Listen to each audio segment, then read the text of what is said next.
Assalamualaikum warahmatullahi wabarakatuh. Perkenalkan, nama saya Alvina Septiandari, NIM 2024 10 10 10 22 dari program Studi Sistem Informasi dari kelas Jaringan Komputer A. Di sini saya akan membahas tugas 2 dari praktikum jaringan komputer. Nah, untuk tugasnya sendiri, ini dari gambar topologinya. Untuk soalnya, yang pertama, lingkarilah dan jumlahkan collision domain dan broadcast domain pada jaringan tersebut dan analisislah dengan memberi alasan kesimpulan Anda terkait daerah masing-masing collision domain dan broadcast domain. Yang kedua, tentukan topologi yang digunakan dengan cara melingkari gambar dan berilah keterangan kelebihan dan kelemahan masing-masing topologi yang digunakan dari jaringan tersebut. Yang ketiga, faktor apa saja yang diperhatikan dalam pemilihan topologi. Untuk soal yang pertama, yaitu menentukan collision domain. Sebelum itu, collision domain itu apa sih? Collision domain itu tabrakan data yang disebabkan jika salah satu segmen ada pengiriman paket data pada waktu yang sama. Misal, beberapa PC itu terhubung dalam satu hub, menyebabkan traffic dalam jalur tersebut menjadi ramai. Banyak yang mengirimkan data yang menyebabkan tabrakan paket data dari PC1 ke PC yang lainnya. Nah, cara menentukan collision domain itu ada karakteristiknya. Ada 3 karakteristik. Yang pertama, seluruh port pada satu hub terdiri dari satu collision domain. Yang kedua, setiap port pada switch itu terdiri dari satu collision domain. Dan setiap port pada router terdiri dari satu collision domain. Nah, dari itu kita dapat simpulkan, yang pertama kita mencari dulu hubnya. Setelah itu, hitung tiap port pada router dan switch. Nah, di sini saya akan menyontohkan bagaimana cara menentukan collision domain. Yang pertama kita cari hubnya dulu. Nah, di karakteristiknya tadi kan seluruh port pada satu hub itu terdiri dari satu collision domain. Berarti ini seluruh port pada satu hub itu terdiri dari satu collision domain. Nah, sama juga dengan sisi kanannya, seluruh port pada hub itu terdiri dari satu collision domain. Nah, selanjutnya kita cari switch dan routernya.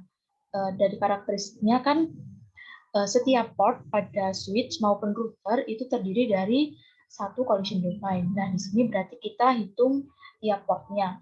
Jadi, ini. Begitu juga dengan sisi kanannya. Di sini kan ada switch, setiap port ada ini. Dan yang terakhir adalah setiap port pada router.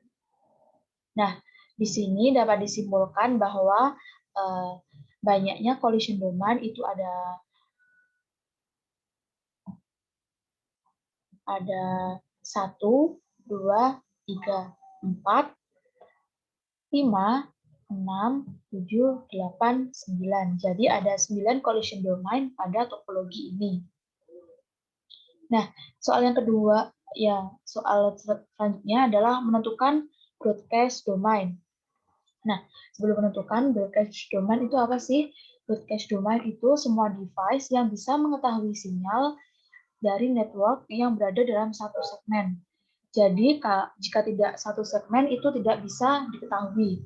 Nah, cara menentukan broadcast domain ini juga ada beberapa karakteristik. Yang pertama itu tiap port pada router terdiri dari satu broadcast. Yang kedua, seluruh port pada hub terdiri dari satu broadcast domain, dan seluruh port pada satu hub terdiri dari satu broadcast domain. Jadi kesimpulannya itu kita cari dulu hub dan switch-nya, lalu hitung tiap port dari router. Nah, di sini ada beberapa kasus yang berbeda, seperti contoh di sini. Nah, di sini kan switch dan hub itu berhubungan secara langsung. Dalam beberapa kasus itu switch dan hub ada yang berhubungan secara langsung seperti ini. Nah, di sini cara menghitung broadcast domainnya itu tidak satu-satu, tapi dihubungkan langsung. Kenapa kok gitu? Karena hub di sini itu sifatnya jadi penerus. Jadi switch dan hub itu dijadikan menjadi satu broadcast domain. Nah, jadi di sini cara menghitungnya itu satu broadcast domain. Nih. Tetapi jika switch dan hub itu tidak berhubungan secara langsung, maka akan dihitung satu-satu. Nah, yang di sebelah kanan juga begitu, karena switch dan hub berhubungan secara langsung, maka dijadikan satu. Nah, selanjutnya kita mencari router. Untuk routernya itu kan tiap port pada router itu satu broadcast domain. Nah, di sini. Maka dari itu jumlah dari broadcast domain di sini ada 3. Pertama 1, 2, dan 3. Yang selanjutnya topologi tadi itu termasuk dalam topologi start. Apa sih kelebihan topologi start? Topologi start itu mempunyai kelebihan yang pertama, bersifat fleksibel, 2, keamanan data yang tinggi, 3, mudah dalam mendeteksi kerusakan pada jaringan, dan yang keempat, jika salah satu komputer mengalami kerusakan, komputer lain akan tetap berjalan dan tidak akan menimbulkan masalah bagi komputer lainnya. Untuk kekurangannya, yang pertama itu menggunakan biaya yang cukup mahal karena dalam topologi start ini menggunakan banyak kabel. Kedua, jika hub atau switch mengalami kerusakan, maka dapat melumpuhkan jaringan yang ada. Yang ketiga, jumlah terminal yang terbatas, bergantung dari jumlah port pada hub dan switch yang digunakan. Yang keempat, jika lalu lintas padat, maka jaringan akan sedikit melambat. Nah, untuk soal yang ketiga, yaitu faktor apa saja yang memengaruhi dalam pemilihan topologi. Nah, di sini ada 5 faktor yang memengaruhi dalam pemilihan topologi. Yang pertama itu biaya. Biaya ini estimasi biaya yang akan dibutuhkan seseorang untuk merancang topologi harus sesuai dengan kebutuhan sistem yang akan dibangun. Yang kedua adalah kecepatan. Nah, pemilihan topologi harus disesuaikan dengan kecepatan akses yang sudah kita inginkan. Yang ketiga, lingkungan. Lingkungan ini menjadi faktor yang sangat penting dalam mendesain sebuah topologi jaringan seperti listrik, backup system, dan lain-lain. Yang keempat ada ukuran. Ukuran ini menggambarkan seberapa besar jaringan yang akan kita terapkan dalam organisasi atau topologi tersebut.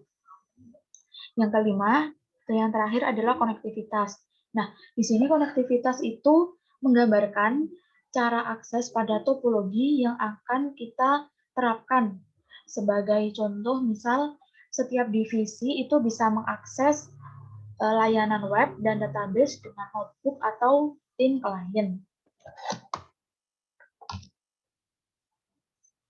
Sekian dari saya. Apabila ada salah kata, saya mohon maaf. Terima kasih. Wassalamualaikum warahmatullahi wabarakatuh.